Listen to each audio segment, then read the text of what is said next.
السلام علیکم، میرا نام عبدالرحیم ہے۔ میں مختلف احادیث کی کتابوں سے مختلف ٹاپکس پہ ویڈیوز بنا رہا ہوں۔ تو امام ابو یعلا موصلی کی جو مجموعہ احادیث ہیں ان سے کچھ حدیثیں ہیں۔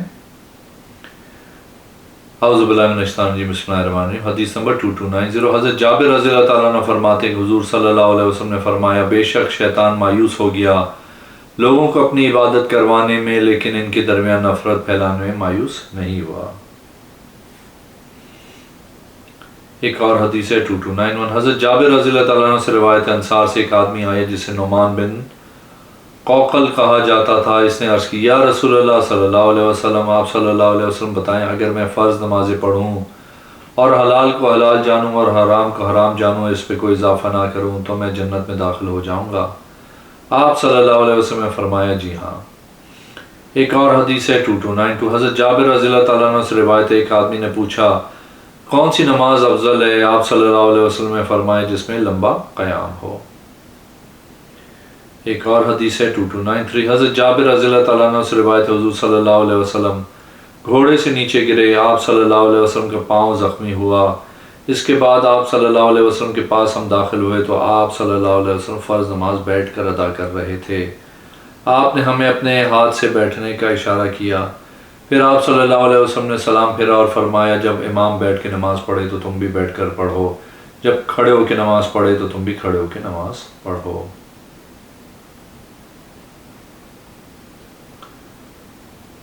ایک اور حدیث ہے 2294، حضرت جابر رضی اللہ تعالیٰ عنہ سے روایت ہے، حضور صلی اللہ علیہ وسلم نے فرمایا، جو مسلمان مرد و عورت رات کو جب سوتے ہیں تو ان کے سر کے پاس شیطان گرہ لگاتا ہے۔ جب وہ جاگتا ہے اور اللہ کا ذکر کرتا ہے تو گرہ کھل جاتی ہے۔ جب وہ کھڑا ہوتا ہے، وضو کرتا ہے، نماز پڑھے تو ساری گرہیں کھل جاتی ہیں۔ اگر وہ سویا رہے اور اللہ کا ذکر نہ کرے تو وہ سستی کی حالت میں صبح کرتا ہے۔ ایک اور حدیث ہے 2295، حضرت جابر رضی اللہ تعالیٰ عنہ فرماتے ہیں، حضور صلی اللہ علیہ وسلم نے دم کرنے سے منع کیا۔ میرے خالو آپ صلی اللہ علیہ وسلم کے پاس آئے، وہ بچھو کا دم کرتے تھے۔ انہوں نے عرض کی، آپ صلی اللہ علیہ وسلم نے دم سے منع کیا تھا اور میں بچھو کا دم کرتا ہوں۔ حضور صلی اللہ علیہ وسلم نے فرمایا، جو تم میں طاقت رکھتا ہو کہ اپنے بھائی کو فائدہ پہنچائے تو اپنے بھائی کو فائدہ پہنچائے۔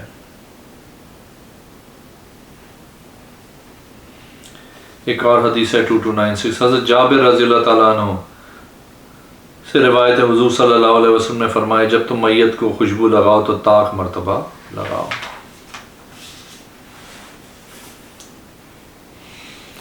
ایک اور حدیث ہے 2297، حضرت جابر رضی اللہ تعالیٰ عنہ سے روایت ہے، ہم نے حضور صلی اللہ علیہ وسلم کی درخت کے نیچے بیعت کی اس بات پہ کہ ہم بھاگیں گے نہیں۔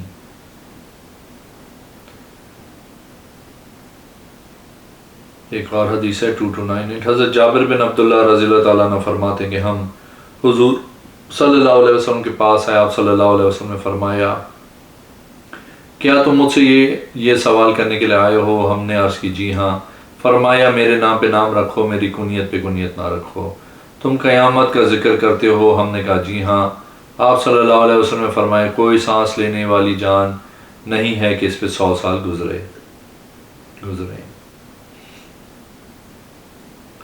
ایک اور حدیث ہے 2299، حضرت جابر بن عبداللہ رضی اللہ تعالیٰ عنہ فرماتے ہیں، حضور صلی اللہ علیہ وسلم سے میں نے سنا، آپ صلی اللہ علیہ وسلم نے فرمایا، اگر انسان کے لیے ایک کھجور کا باغ ہو تو وہ خواہش کرے گا کہ ایک اور ہو، انسان کا پیٹ سے مٹی ہی بھرے گی۔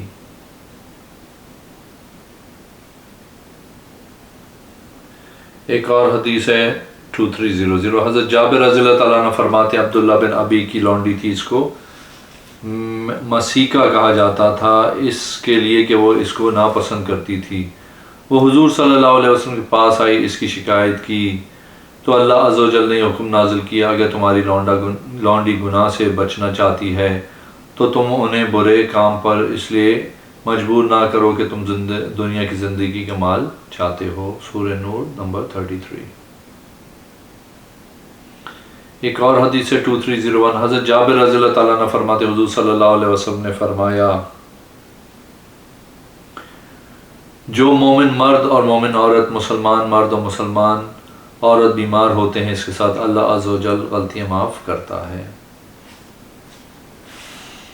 ایک اور حدیث ہے 2302، حضرت جابر رضی اللہ تعالیٰ عنہ فرماتے ہیں کہ حضور اکرم صلی اللہ علیہ وسلم نے فرمایا، لوگوں پہ ایک زمانہ ایسا آئے گا کہ لشکروں میں سے ایک لشکر نکلے گا، ان کو کہا جائے گا کیا تم میں سے کوئی حضور صلی اللہ علیہ وسلم کا صحابی ہے، اس کے وسیلے سے دعا مانگے گا، اس کی مدد کی جائے۔ پھر ان کو کہا جائے گا کیا تم میں سے کوئی صحابی رسول صلی اللہ علیہ وسلم ہے؟ کہا جائے گا نہیں۔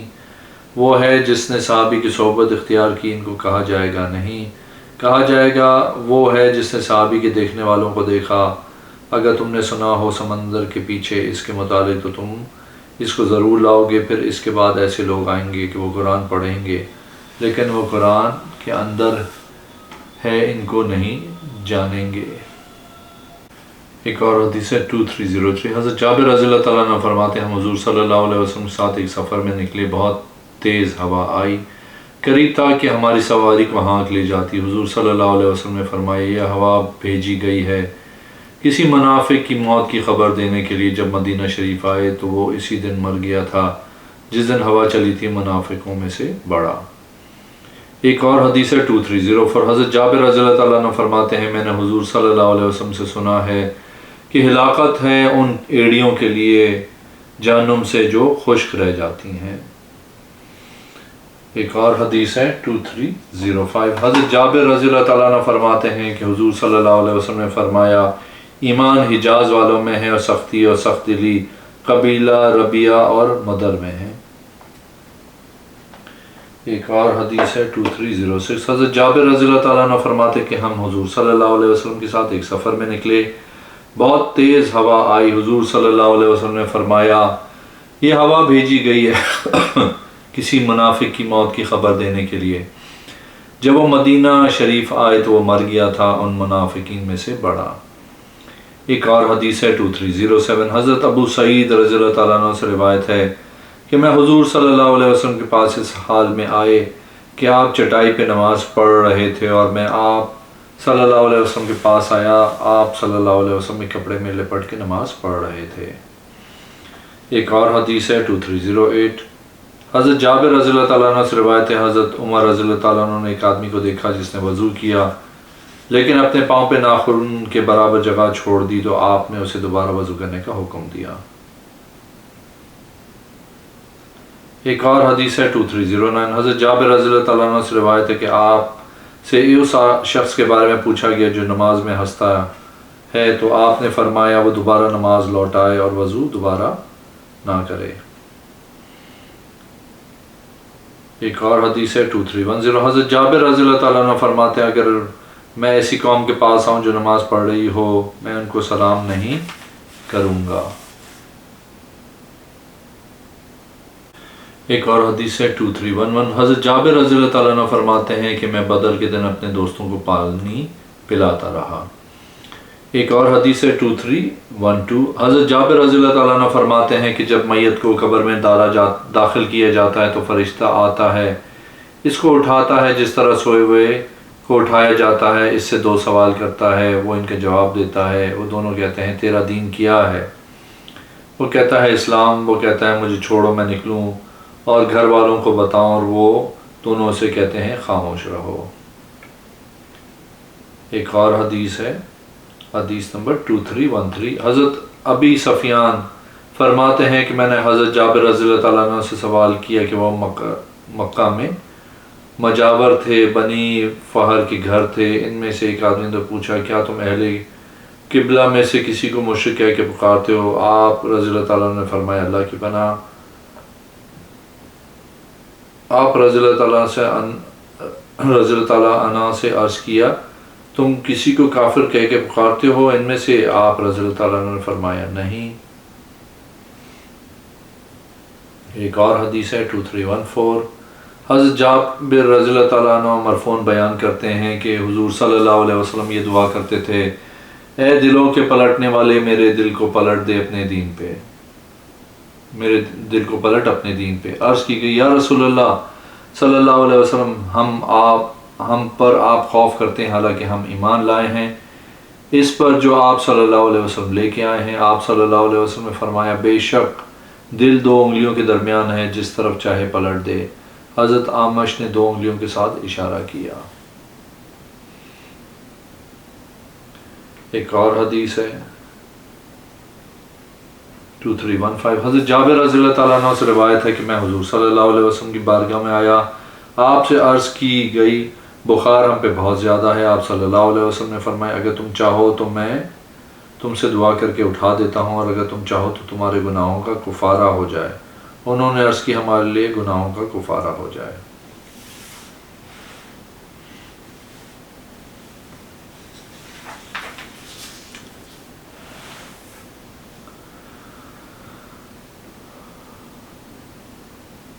ایک اور حدیث ہے 2317 حضرت جابر رضی اللہ تعالیٰ عنہ فرماتے ہیں کہ حضور صلی اللہ علیہ وسلم کے پاس لہسن اور پیاز یا ان میں سے کسی ایک کا ذکر کیا گیا تو آپ صلی اللہ علیہ وسلم نے فرمایا بے شک فرشتوں کو بھی وہی چیز اذیت پہنچاتی ہے جو چیز ابن آدم کو اذیت پہنچاتی ہے۔ ایک اور حدیث ہے 2318 حضرت جابر بن عبداللہ رضی اللہ تعالیٰ عنہ فرماتے ہیں کہ حضور صلی اللہ علیہ وسلم نے فرمایا جس نے لہسن پیاز کھایا ہمارے قریب نہ آئے، یعنی نماز کے لیے نہ آئے۔ ایک اور حدیث ہے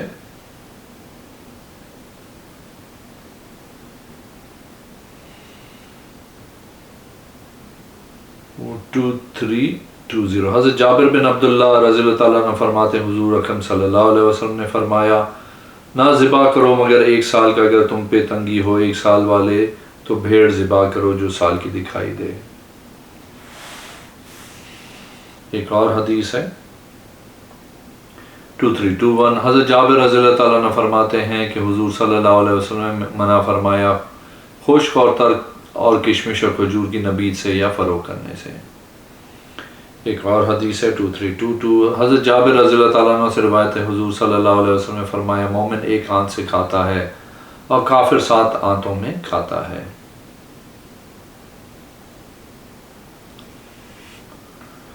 ایک اور حدیث ہے 2323 حضرت جابر رضی اللہ تعالیٰ عنہ سے روایت ہے حضور صلی اللہ علیہ وسلم نے فرمایا جب تم کتوں کے بھونکنے اور گدھوں کے بولنے کی آواز سنو تو اللہ سے شیطان مردود کی پناہ مانگو، کیونکہ وہ دیکھتے ہیں تم نہیں دیکھتے، جب رات ہو جائے تو کم نکلو، بے شک اللہ عز و جل رات کو جو چاہے مخلوق بھیجتا ہے، دروازے بند کر لیا کرو، بے شک شیطان بند دروازے نہیں کھولتا ہے، اپنے مشکیزوں کا منہ بند کر لیا کرو اور برتن ڈھانپ لیا کرو اور چراغ بجھا دیا کرو۔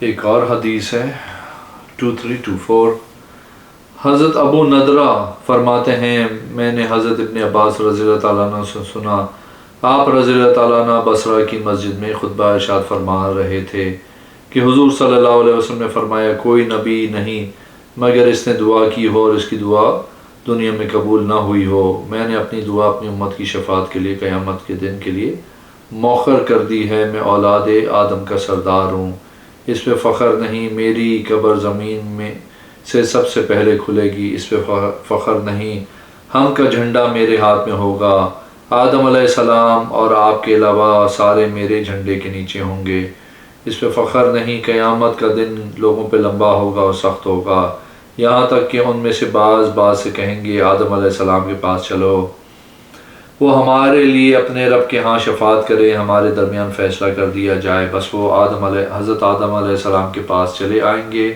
عرض کریں گے اے آدم علیہ السلام اپنے رب کے ہاں ہمارے لیے شفاعت کریں، ہمارے درمیان فیصلہ کر دے۔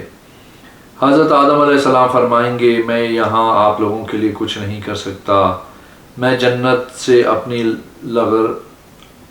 لغزش سے نکالا گیا ہوں کیونکہ آج مجھے اپنے ہی متعلق غم ہے، تم نوح کے پاس چلے جاؤ۔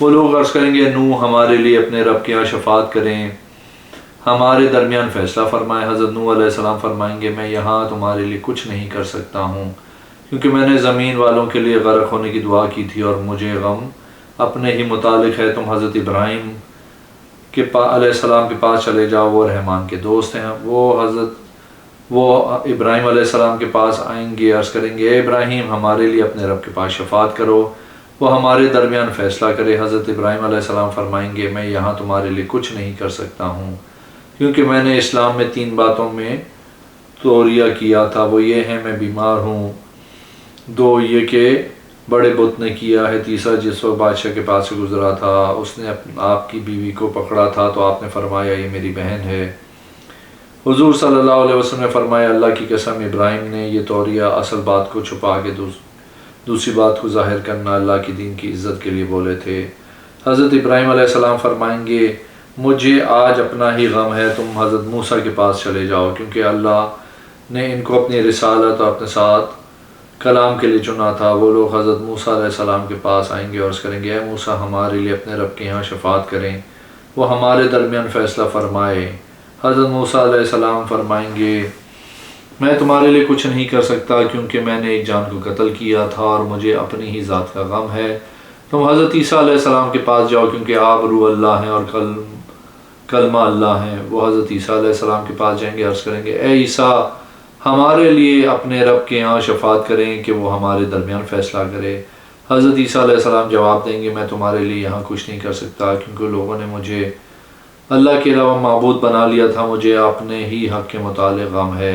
حضرت عیسیٰ علیہ السلام فرمائیں گے تم بتاؤ اگر سامان ایسے برتن میں ہو جس پر مہر لگی ہوئی ہو تو کیا اس کے مہر کھولنے سے پہلے اس پہ قدرت رکھے گا؟ وہ کہیں گے نہیں۔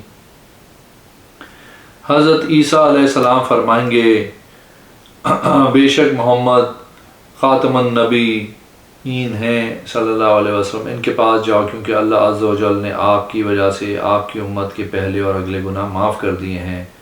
وہ لوگ آئیں گے اور عرض کریں گے اے محمد صلی اللہ علیہ وسلم ہمارے لیے اپنے رب کے یہاں شفاعت کریں کہ وہ ہمارے درمیان فیصلہ کرے۔ میں کہوں گا میں ہی شفاعت کرنے کے لیے ہوں، یہاں تک کہ اللہ اجازت دے گا، جس کے لیے چاہے گا اور جس کے لیے راضی ہوگا۔ جب اللہ عز و جل اپنی مخلوق کے درمیان فیصلہ کرے گا تو ایک آواز دینے والا آواز دے گا محمد اور ان کی امت کہاں ہیں، احمد اور ان کی امت کہاں ہیں، احمد اور ان کی امت کہاں ہیں؟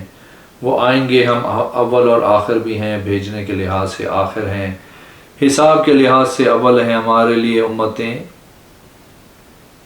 راستہ کھول دیں گی، ہم اس حالت میں چلیں گے کہ ہمارے وضو والے اعضاء چمک رہے ہوں گے۔ دوسری امتیں کہیں گی قریب ہے کہ یہ امت سارے کے سارے نبیوں کے درجے میں ہوں۔ ایک اور حدیث ہے 2325 حضرت ابن عباس رضی اللہ تعالیٰ عنہ بیان کرتے ہیں کہ حضور صلی اللہ علیہ وسلم نے فرمایا بے شک سب سے پہلی خوشی جو شے اللہ تعالیٰ نے اللہ عز و جل نے پیدا کی وہ قلم ہے، پھر اس کے بعد اس کو حکم دیا لکھ، اس نے ہر شے لکھ دی۔ ایک اور حدیث ہے 2326 حضرت ابن عباس رضی اللہ تعالیٰ عنہ فرماتے ہیں حضور صلی اللہ علیہ وسلم نے فرمایا مجھے مسواک کا حکم دیا گیا یہاں تک کہ مجھے گمان ہوا کہ اس کے متعلق قرآن یہ وحی اترے گی۔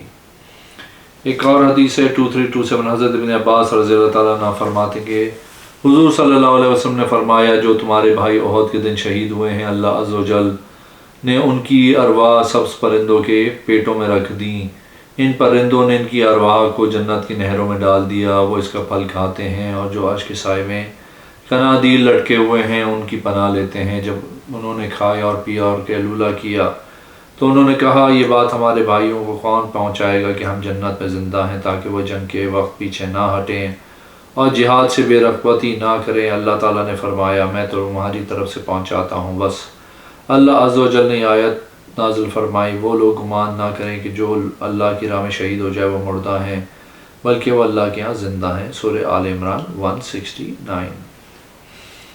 اگر آپ نے میرے چینل کو اب تک سبسکرائب نہیں کیا تو پلیز کیجئے، اس ویڈیو کو لائک کیجئے۔ اگلی میں انشاءاللہ حاضر ہوں گا۔ اللہ حافظ۔